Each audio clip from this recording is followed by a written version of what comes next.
केके कहता है, सर वो कौन है? पारस कहता है, वो इंसान वही है जिसने मिस्री के पापा का एक्सीडेंट किया था। वो व्यक्ति, वो इंसान है जिसकी वजह से उर्मिला मिस्री से आज तक नफरत करती हैं और इसकी खबर किसी को नहीं है। मिस्री से उसकी नफरत का कारण सिर्फ ये नहीं कि मिस्री उसके घर रहती है, बल्कि वजह है उसका भाई, जिसके मौत का कारण वो मिस्री के पिता को मानती है, मगर उसने ये बात किसी पर जाहिर नहीं होने दी। केके कहता है, मगर सर, मिस्री मैम के पिता का एक्सीडेंट और उर्मिला जी के भाई का क्या रिलेशन?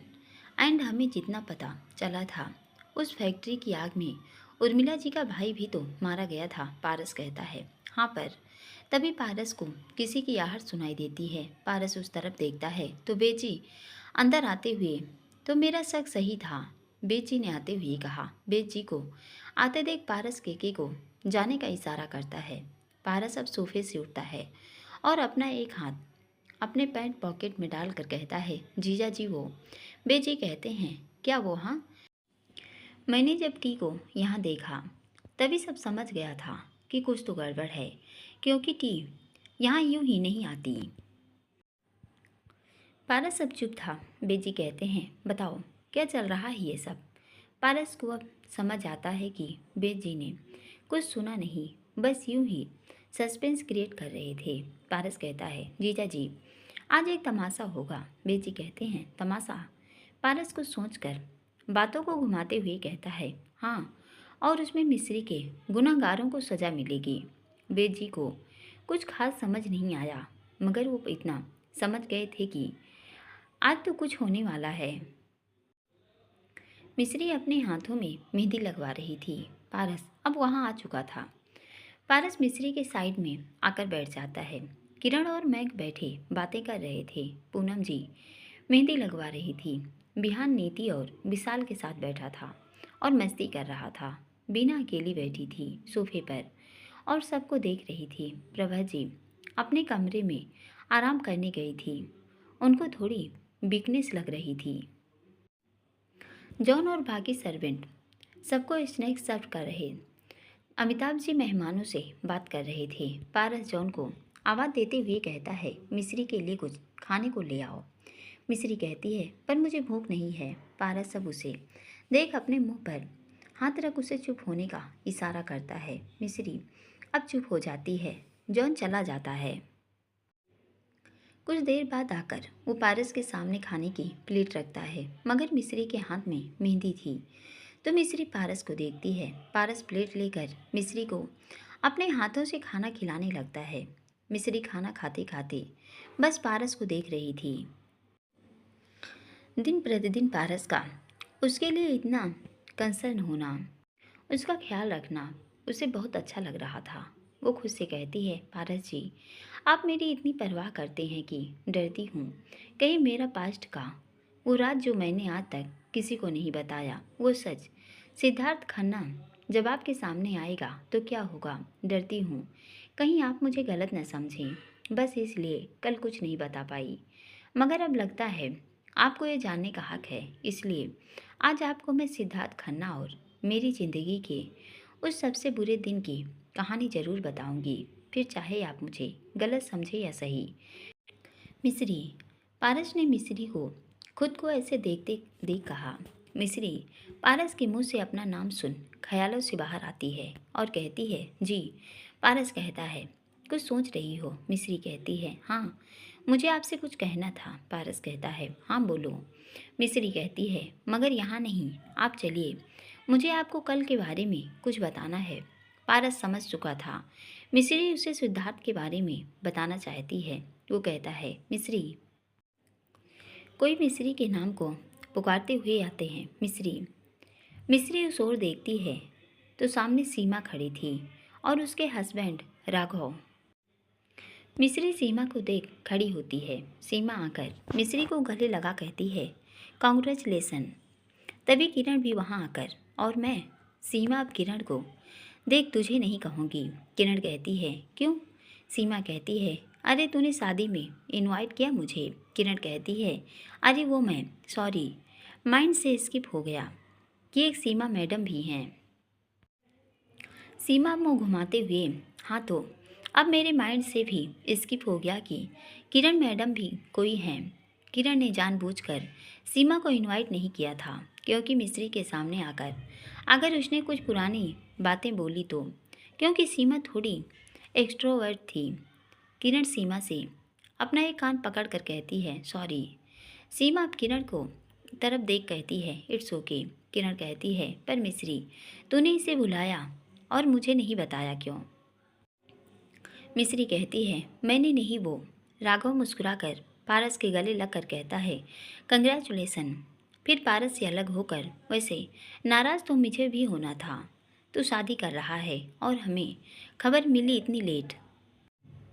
पारस कहता है, पर बुला तो लिया ना। राघव कहता है, हाँ। शुभ देखता है बीना सोफे पर अकेली बैठी है और उसके चेहरे की उदासी भी उसे नजर आ रही थी। वो बीना के पास आकर बैठ जाता है और कहता है, कुछ चाहिए? बीना हैरानी से शुभ को देखकर कहती है, हाँ। शुभ कहता है, क्या? बीना की आंखों में नमी आ जाती है। वो भरे गले से कहती है, मेरा पुराना शुभ। शुभ की आंखों में भी थोड़ी सी नमी आ चुकी थी। वो बीना का हाथ अपने हाथों में लेकर कहता है, बीना वो। तभी लाइट्स ऑफ होती हैं। सभी लोग।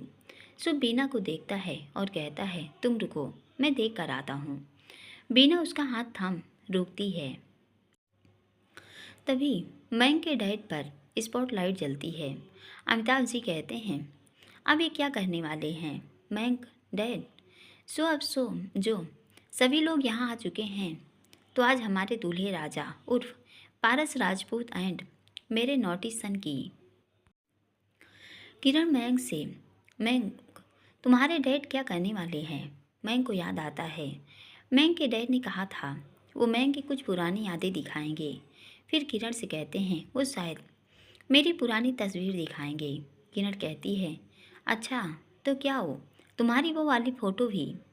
मयंक किरण की बातों का मतलब समझ चुका था। वो हैरानी से आंखें खोल कर कहता है, किरण, होश में आओ, क्या बोल रही हो? आसपास तो देखो, कोई सुन लेगा।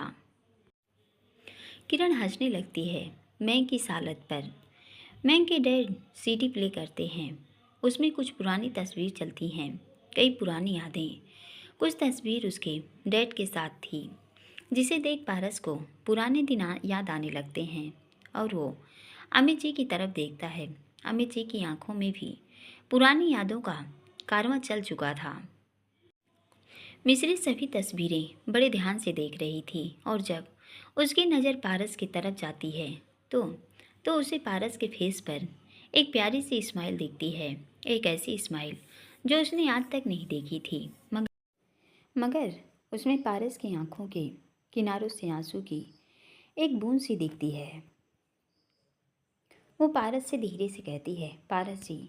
पारस अपने आंखों से आंसू को छुपा कर कहता है, हाँ। मिस्री अब चुप हो जाती है और कहती है, कुछ नहीं।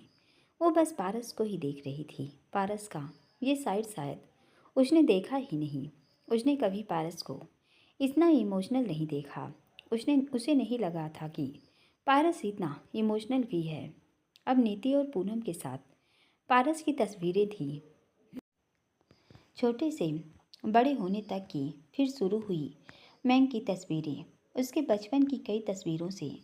वहाँ का माहौल जो थोड़ा सा सेट हो गया था, वो अब फिर खुशनुमा हो जाता है।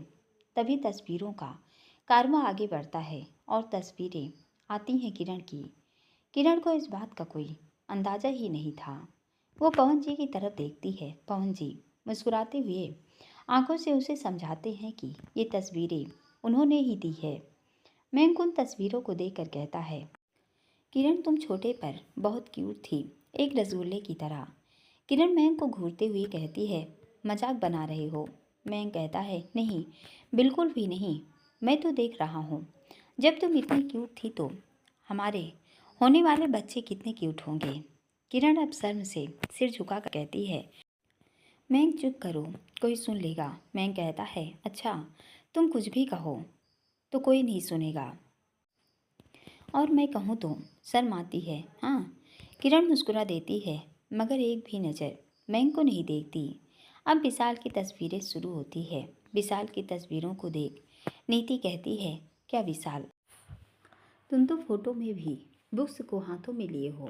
विशाल हंसते हुए, हाँ, क्योंकि अगले दिन मेरा एग्ज़ाम था और माँ मुझे ज़बरदस्ती शादी में ले गई थी।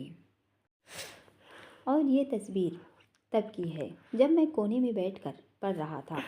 नीति अपना सिर पीटते हुए, मेरे पढ़ाकू विशाल, तुम शादी में पढ़ कैसे सकते थे वहाँ इतने शोर शराबे में। मिश्री दी कहती हैं, अगर हमारा फोकस क्लियर हो तो कोई हमें हमारे गोल से अलग नहीं कर सकता। और मुझे पढ़ना था मिश्री दी के लिए, उन्हें उनके डैड की गिरवी पर रखी अंगूठी छुड़वानी, क्योंकि दी ने कहा था कि जब मैं बड़ा हो जाऊंगा और नौकरी करके पैसे लाऊंगा तो तभी ऐसा हो सकता है। नीति को विशाल की मिश्री के लिए ये केयर अच्छी लगती है। जो अपनी कजन के लिए इतनी केयर करता है वो अपनी वाइफ की कितनी करेगा। तभी पारस को किसी का कॉल आता है और वो उठकर वहाँ से चला जाता है। मगर जब वो वहाँ से जा रहा था तो वो काफ़ी गुस्से में था, जैसे आज कुछ तो था जो बुरा होने वाला था।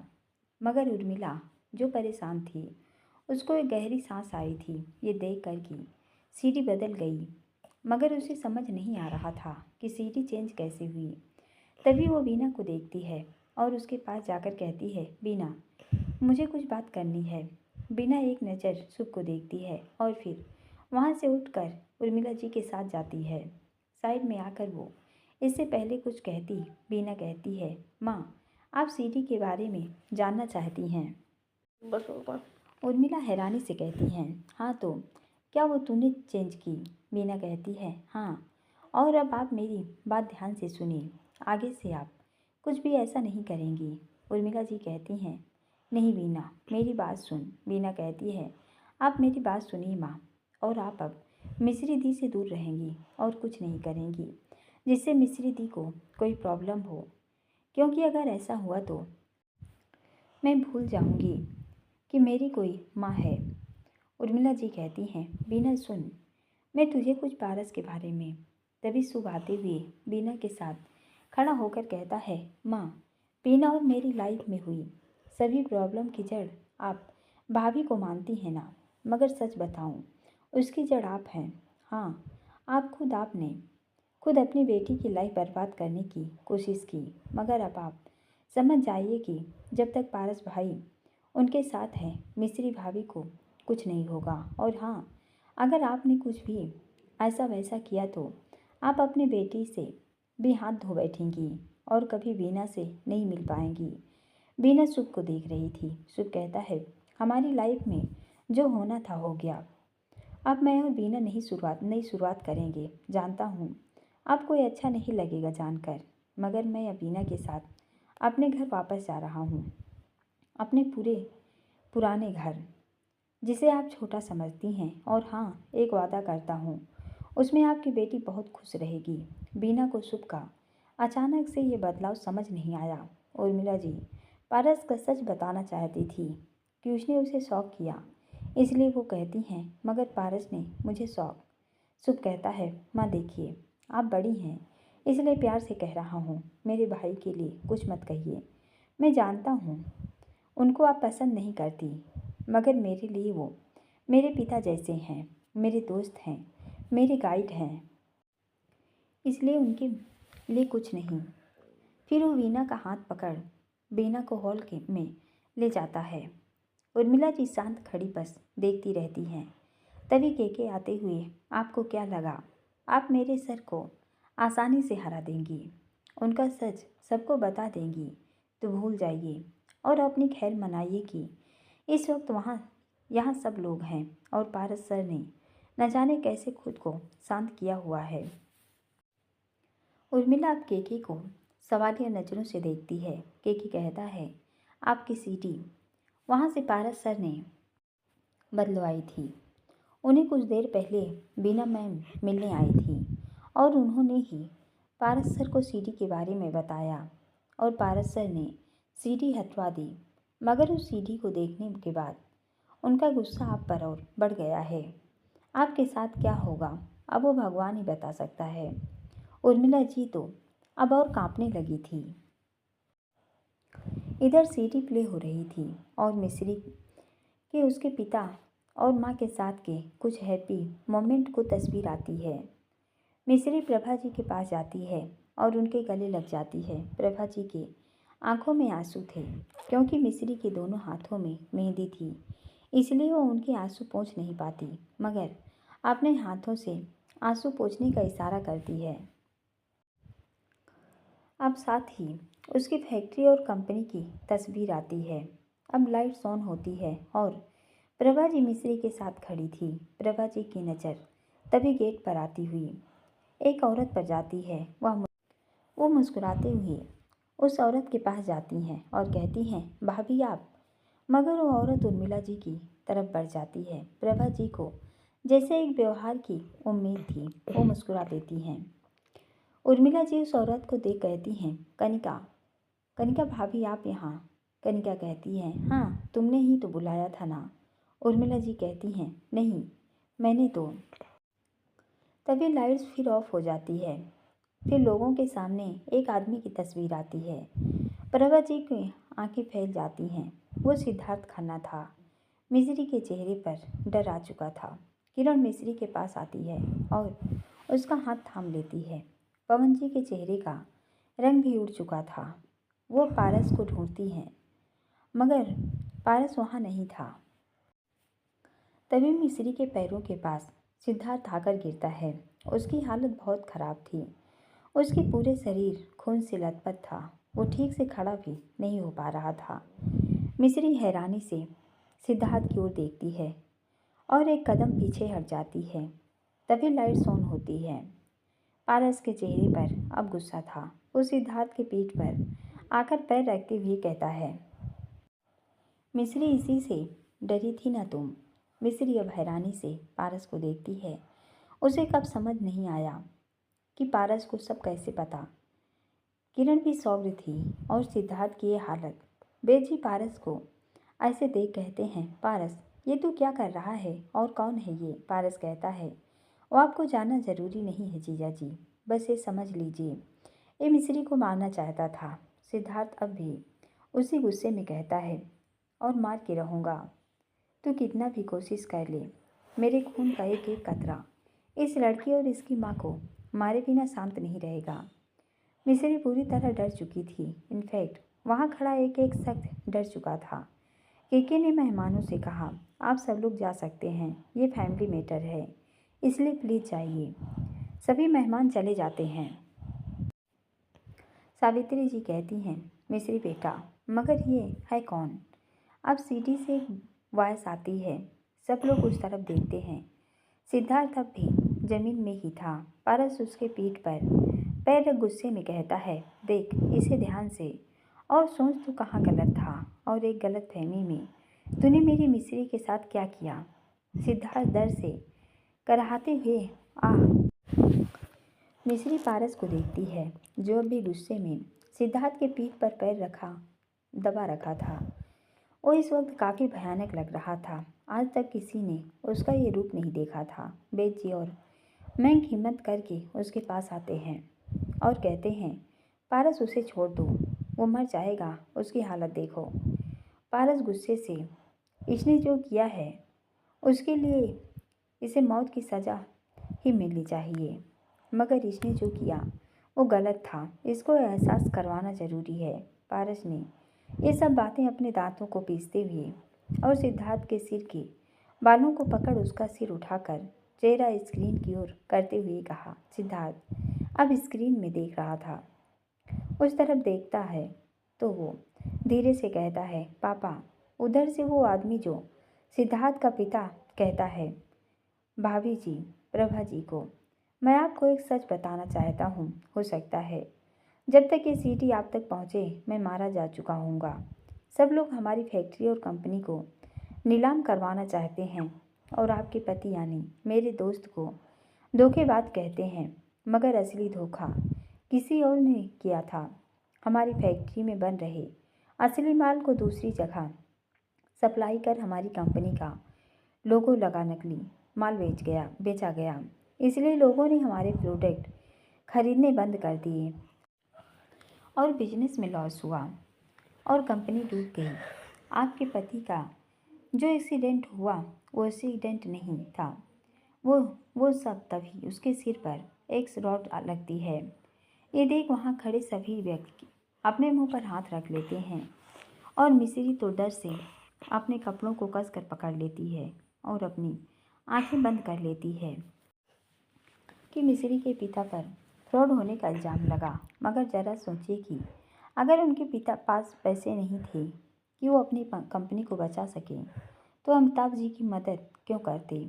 कोई भी व्यक्ति चाहे वो कितना भी अच्छा हो, एक पल को अपने फैमिली के बारे में ज़रूर सोचता है। और फिर जब अमिताभ जी ने उनसे पूछा था कि अगर पैसे की इतनी परेशानी है तो वो उनका इलाज न करवाएं, तो मिस्री के पिता ने कहा था उन्हें अभी क्राइसिस से गुजरना पड़ रहा है, मगर सिचुएशन इतनी नहीं बिगड़ी कि वो अमिताभ जी की हेल्प न कर सकें।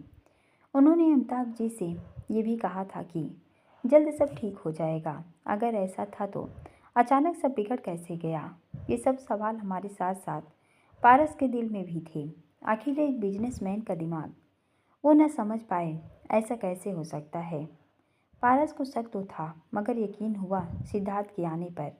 सिद्धार्थ ने कहा कि फैक्ट्री में आग लगी थी और उसके पिता उसमें मारे गए थे। उन्होंने सुसाइड किया था। उसे ये तो पता था कि सिद्धार्थ के पिता मारे गए थे फैक्ट्री में आग में, मगर ये नहीं पता था कि उन्होंने सुसाइड किया था।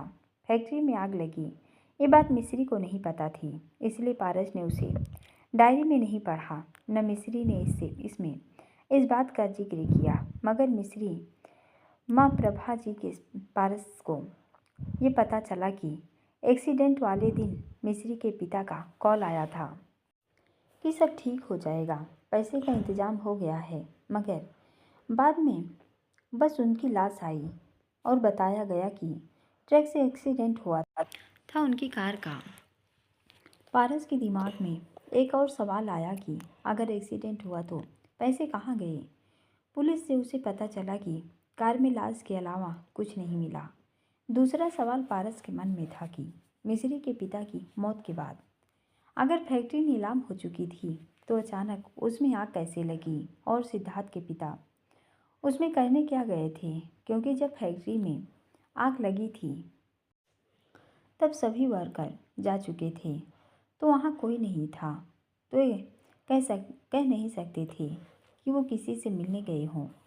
और इसी बात का पता लगाने में पारस जुट गया और सिद्धार्थ खन्ना की खोज तो पहले से चल ही रही थी।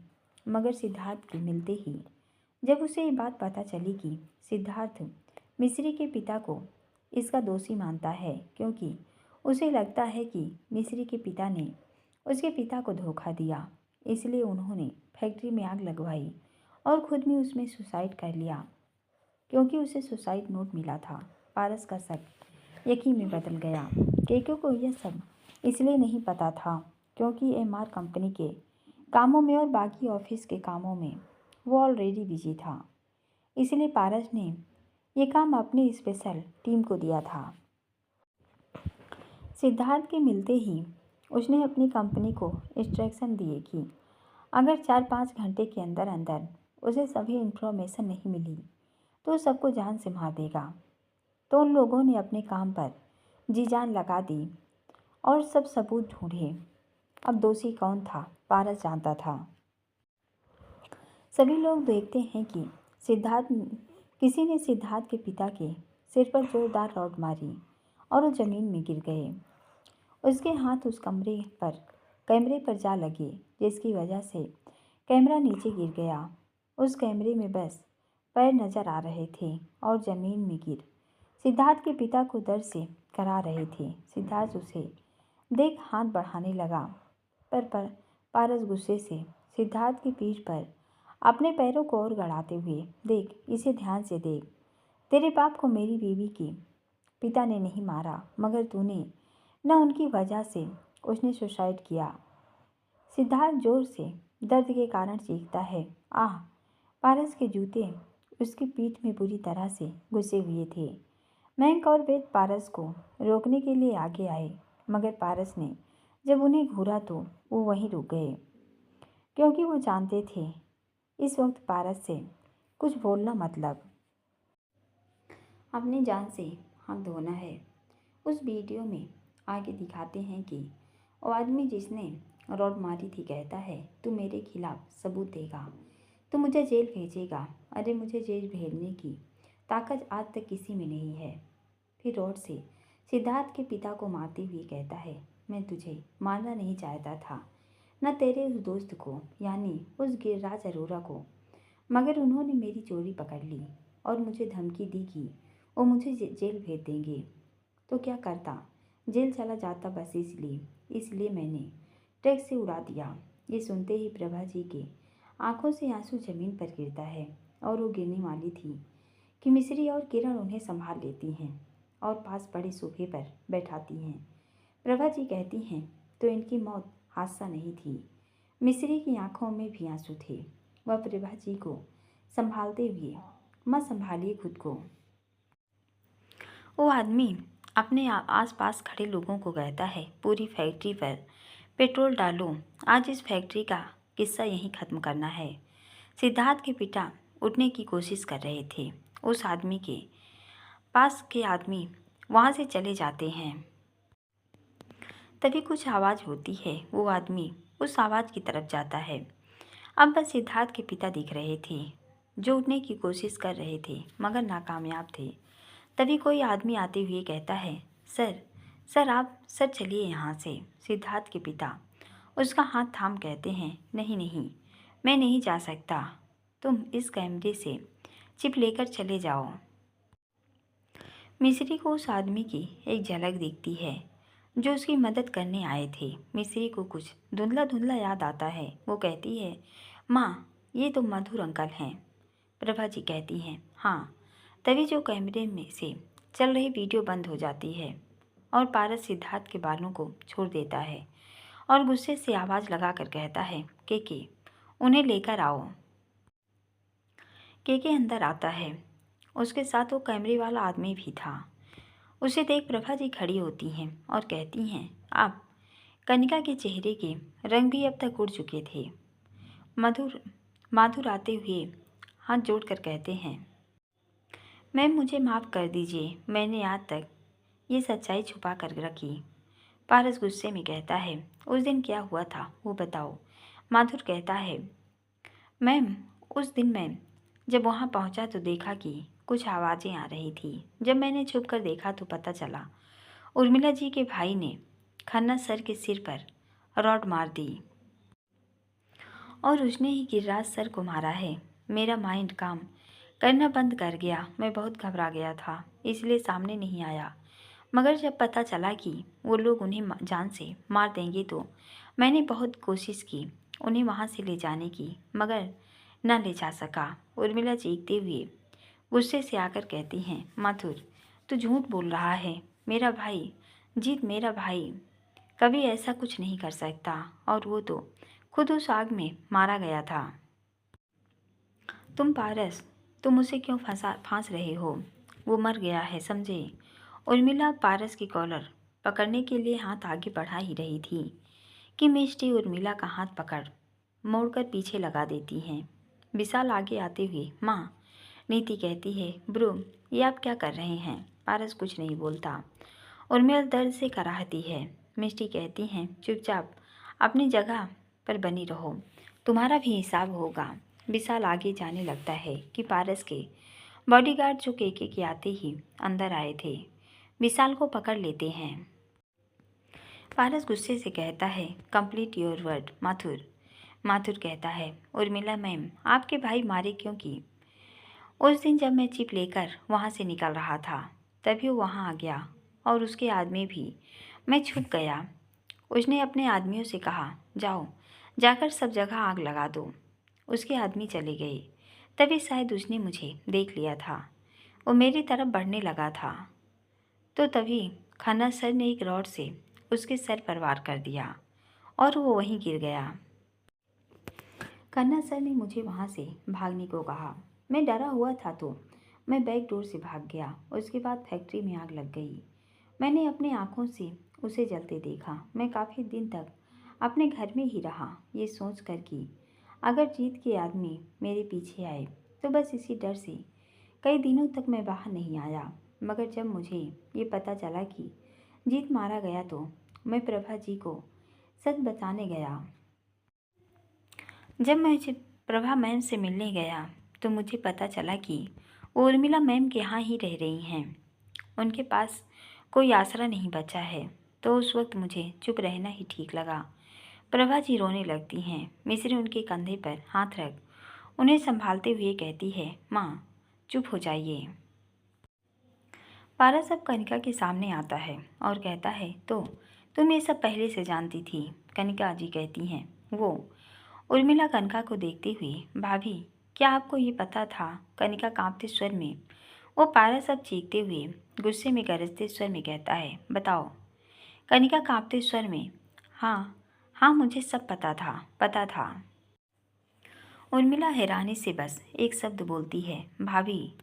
पारस कहता है, और तुमने ये सच्चाई आज तक उर्मिला को नहीं बताई? कनिका कहती हैं, हाँ। पारस अब उर्मिला के पास जाकर कहता है, ये है सच्चाई, ये है।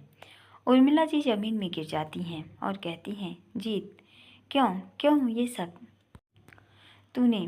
मिस्री उर्मिला की तरफ बढ़ती हैं तो पारस मिस्री को देख कहता है, मिस्री वहीं रुक जाओ। मिस्री अपने बढ़ते कदम रोक लेती है। पारस उर्मिला के पास जाकर कहता है, तुमने मेरी मिस्री से बेतहासा नफरत की। उसका सारा बचपन उस आग में जला दिया। तुम्हारी नफरत दिन पर दिन बढ़ती गई।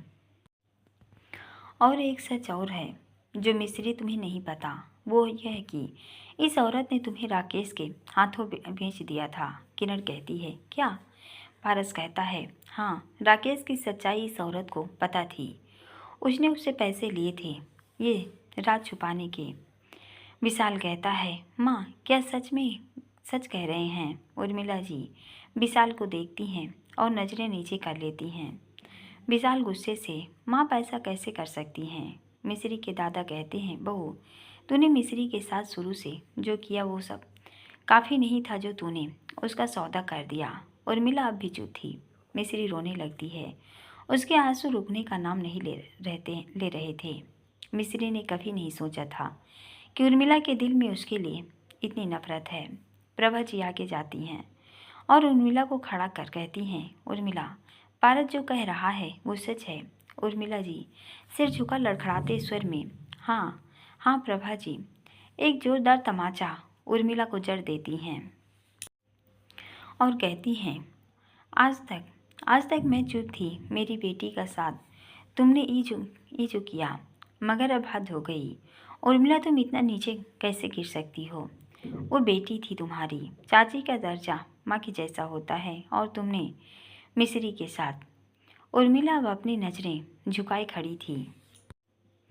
मिस्री के चाचा आगे आते हैं और उर्मिला जी को एक और तमाचा जड़ते और कहते हैं, मेरी गलती थी जो आज तक तुझे कुछ नहीं कहा। मैंने आज तक कुछ नहीं कहा क्योंकि मुझे लगा तू बस इस बिना बाप की बेटी को कोई गलत राह न ले जाने से बचाने के लिए हर वक्त नज़र रखती है, डांटती है, मगर तू उसे बेच रही थी। उर्मिला कहती है, सुनिए।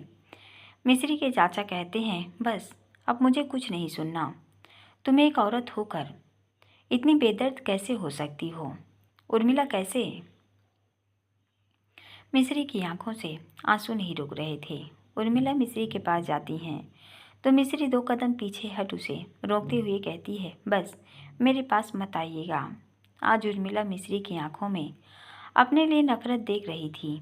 आज तक उसने इतना कुछ किया मिस्री के साथ, मगर मिस्री ने कभी उसे उल्टा जवाब नहीं दिया, कभी नफरत नहीं की। मगर आज वो ये देख रही थी। पारस मिस्री के कंधे को दोनों हाथों से पकड़ता हुआ था। वो कहता है, आप मेरी मिस्री के आसपास भी मत भटकिएगा। फिर पारस अब सिद्धार्थ के पास बैठकर कहता है, अब बता क्या करेगा? मैं चाहता तो तुझे बिना सब सच बताए तेरी किए की सज़ा दे देता, मगर तू एक गलत फहमी में ये सब कर रहा था। इसलिए आज ये सच तुझे ही नहीं सबको बताना है कि मिस्री के पिता फ्रॉड नहीं थे। नहीं थे वो फ्रॉड। वो एक ऐसे इंसान थे जिन्होंने मेरे पिता की जान बचाई। सावित्री जी कहती हैं, पारस मिश्री के पिता ने। पारस कहता है, हाँ माँ, पापा की जान बचाने वाले थे वो। वहाँ खड़े सभी व्यक्ति के फेस पर हैरानी थी। पारस आगे कहता है, मिश्री तुम्हारे पिता ही वो थे जिन्हें मेरे पापा की जान बचाई। मेरे पापा को जिसने नई जिंदगी दी, वो कैसे कोई फ्रॉड कर सकते थे? वो कैसे किसी के साथ धोखा कर सकते थे? मिश्री की आंखों में नमी थी। वो आकर कहती है, पारस जी ये सब। पारस मिश्री का हाथ थामता है और कहा, मिश्री आज के बाद ये कोई भी तुम्हारे पिता को गलत नहीं कहेगा। आज के बाद तुम अब कभी इस सिद्धार्थ से नहीं डरोगी। इनफैक्ट किसी से नहीं डरोगी, इस उर्मिला से भी नहीं। मिश्री की आंखों में आंसू थे। वो हाँ में सिर हिला देती है। मिश्री की आंखों के सामने अंधेरा छा जाता है। मिश्री को अजीब सा लग रहा था। वो बोलने की कोशिश कर रही थी मगर बोल नहीं पा रही थी। पारस मिश्री के हाथ को थामे हुए ही कहता है, मिश्री तुम चुप क्यों हो? के सिद्धार्थ और बॉडीगार्ड को वहाँ से ले जाने लगता है। सिद्धार्थ को अपनी गलती का पछतावा था। तभी वो अचानक पलटता है और कहता है, पारस मिश्री को जहर। इधर मिश्री गिर जाती है। मिश्री को पारस संभालते हुए जमीन में बैठ जाता है। मिश्री का सिर अब उसके गोद में था। पारस मिश्री को हिलाते हुए, मिश्री मिश्री। सिद्धार्थ जिसे बॉडीगार्ड ने पकड़ रखा था उनसे खुद को छुड़वाने की कोशिश करते हुए कहता है, पारस मिश्री को डॉक्टर के पास ले जाओ तुरंत। उसके बॉडी में जहर है। उसके मेहंदी में मैंने जहर डलवाया था। पारस जैसे ही ये सुनता है वो सिद्धार्थ को गुस्से से देखता है और तुरंत मिश्री को गोद में उठाते हुए कहता है, के डॉक्टर रेडी करवा। बेद जी और महक मिश्री के पास भागते हुए आते हैं। पारस भागते हुए कार की तरफ बढ़ जाता है। उसके बॉडीगार्ड कार का गेट खोलते हैं। पारस मिश्री को हॉस्पिटल लेकर पहुंचता है। पारस मिश्री से लगातार बात करने की कोशिश कर रहा था। पारस हॉस्पिटल के अंदर आता गया। डॉक्टर्स का अरेंजमेंट हो चुका था। बेस्ट डॉक्टर को बुलाया जा चुका था। के घर के सभी लोग भी वहाँ आ चुके थे। बस उर्मिला जी नहीं आई थी। पारस डॉक्टर से कहता है, डॉक्टर इसे कुछ नहीं होना चाहिए, आपको इसे बचाना होगा। डॉक्टर कहते हैं, लेट से क्या हो सकता है, and don't worry, I will try my best. Paras doctor की कॉलर पकड़ अपनी जलती आंखों से उससे गुस्से में कहता है, ट्राई नहीं से बचाना है, वरना तुम सोच भी नहीं सकते पारस राजपूत तुम्हारे साथ क्या करेगा। बेजी पारस से डॉक्टर को छुड़वाते हुए, पारस उन्हें जाने दे, नहीं तो मिश्री। पारस डॉक्टर की कॉलर छोड़ देता है और गुस्से से कहता है, मिश्री को बचाना है, समझे। डॉक्टर बुरी तरह डर चुके थे। वो जल्दी से मिश्री के पास जाते हैं। प्रभा जी और बाकी सब भी मिश्री के लिए काफ़ी परेशान थे। मिश्री को डॉक्टर चेक कर रहे थे। पारस के दिल में डर था। रह रहकर उसके चेहरे के सामने मिश्री का मुस्कुराता फेस आ रहा था। आज उसके दिल में अजीब सी बेचैनी हो रही थी।